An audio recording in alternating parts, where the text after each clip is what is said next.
Japan જેવા વિકસિત દેશોમાં ચલણી નોટો કેળના પેપરમાંથી બનાવવામાં આવે છે, તો ચીન જેવા દેશના ધાર્મિક ગ્રંથ પણ કેળના પેપરમાંથી બનાવવામાં આવે છે.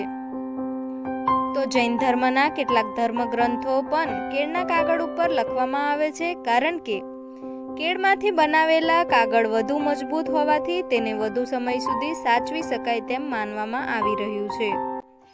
तो बनाना पेपर का जो आविष्कार है वो माना जाता है कि वो जापान में हुआ है और ये 700 वर्ष पुराना ये टेक्निक है पेपर मेकिंग का. तो जापानियों ने जो आविष्कार किया है और इस पे जो खोज किया है तो उससे कई सारे उनके जो रिसर्च पेपर है उनके अनुसार इस पेपर का जो लाइफ एक्सपेक्टेंसन है, इसकी जो आयु है पेपर की, वो 200 वर्ष से 500 वर्ष तक का होता है. डिपेंड्स कि वो पेपर का प्रोसेस किस तरह से हुआ है. और इस पेपर का यूज़ ख़ास करके जापान में वहाँ की करेंसी के जो नोट है उसके पेपर को बनाने में यूज होता है. इसके पीछे एक कारण ये है कि ये पेपर काफ़ी लॉन्ग लास्टिंग होता है और ये डस्ट इसको अगर हम इसके मेकिंग प्रोसेस में अगर हम कुछ इसमें इसके गुणवत्ता को कंट्रोल कर सके तो ये डस्ट प्रूफ भी हो जाता है एक हद तक. तो जैसे हमारे इंडिया में जो करेंसी होता है उसका 5 से 10 साल बाद वो करेंसी हमें चेंज करनी होती है, वो बहुत ही ख़राब अवस्था उसकी हो जाती है. तो अगर हमारे देश में भी इस तरह के पहल किए जाएं और बनाना फाइबर का इस्तेमाल करके अगर हम नई चीज़ों में इसको हम अगर इस्तेमाल करें तो निश्चित रूप से इसमें इसका एक बहुत बेहतर फ्यूचर हम देखते हैं.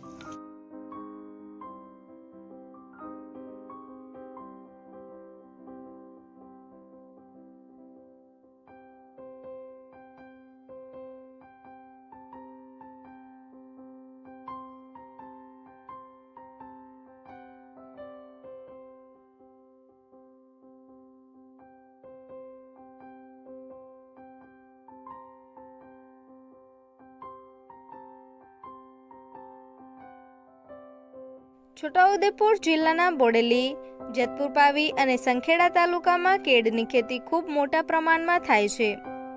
ત્યારે કેળનો પાક ઉતારી લીધા બાદ કેળના થડનો કોઈ નિકાલ થતો નથી. કેળના થડનો ઢગલો કરીને રોડની ગટરોમાં ફેંકી દેવામાં આવે છે, કાં તો તેને સળગાવી દેવામાં આવે છે, પણ તે બરાબર સળગતા પણ નથી.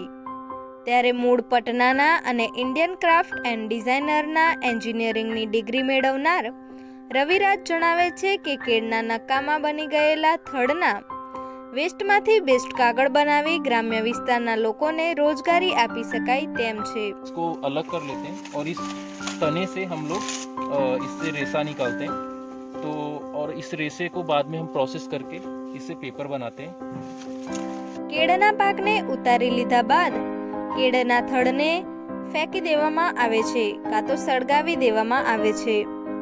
પરંતુ રવિરાજનું કહેવું છે કે કેળના થડમાંથી 500 વર્ષના આયુષ્ય ધરાવતા કાગળનું ઉત્પાદન કરી ગરીબ લોકોને રોજગારી આપી શકાય તેમ છે.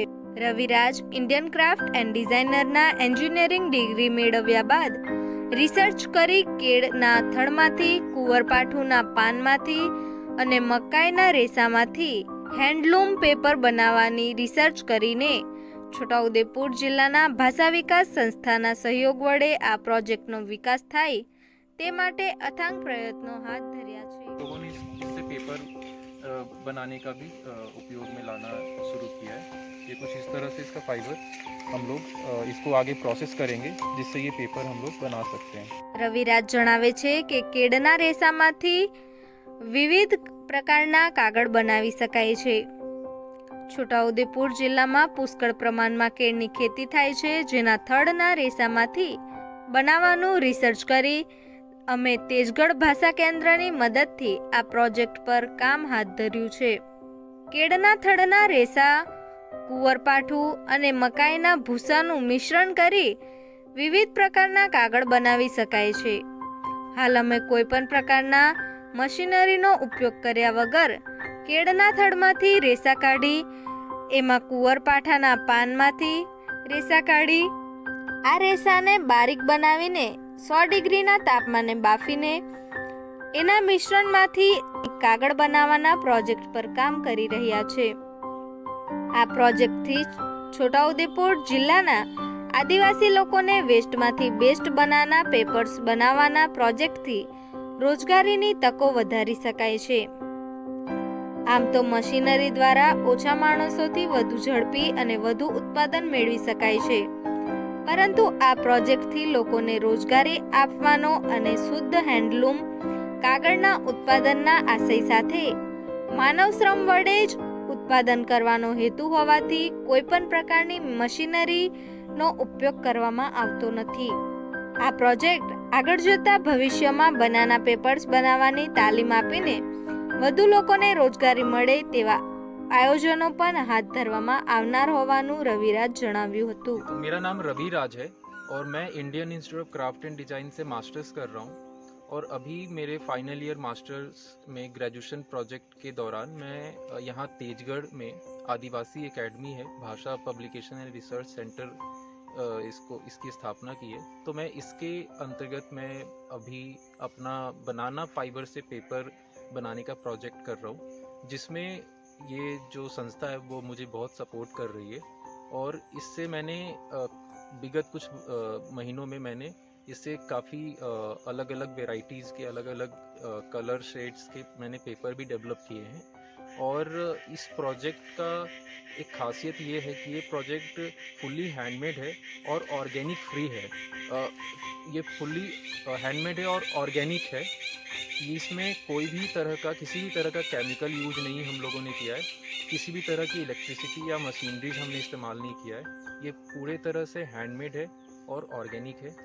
तो जो यहाँ के जो आदिवासी लोग हैं जिनके पास सीमित संसाधन है, तो हम लोग का ये प्रोजेक्ट का एक उद्देश्य ये है कि हम उनको ये बताना चाहते हैं कि आप सीमित संसाधन में आपके पास आप जो खेती करते हो, केले की जो आप खेती करते हो, तो उससे आप कैसे अधिक मुनाफा कमा सकते हो.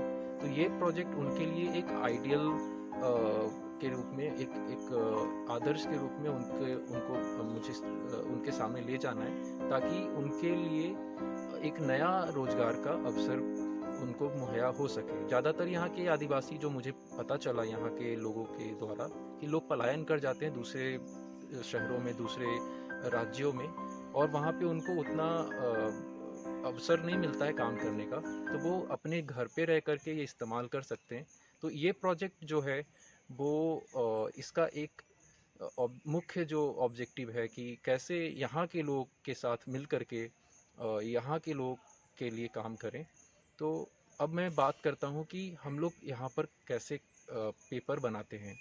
तो सबसे पहले आसपास जो यहाँ पे खेती होती है बनाने का, तो उस बनाना का जो वेस्ट जो होता है, केला निकलने के बाद ये इसका जो तना होता है वो लोग उसको बेकार समझते हैं और उसको वो फेंक देते हैं या फिर उसको मिट्टी में ऐसे उसको मिला देते हैं, उसको खाद के रूप में इस्तेमाल करते हैं, लेकिन वो बहुत ही सक्सेसफुल नहीं है.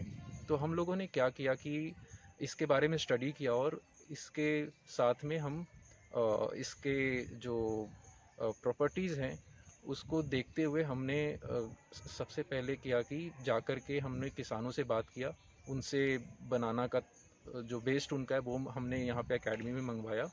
और उस वेस्ट से हमने सबसे पहले उसके जो बाहरी उसका जो आउटर लेयर है उस स्किन को हमने सेपरेट किया. अलग अलग करने के बाद उस बाहरी परत से हमने रेशा निकाला.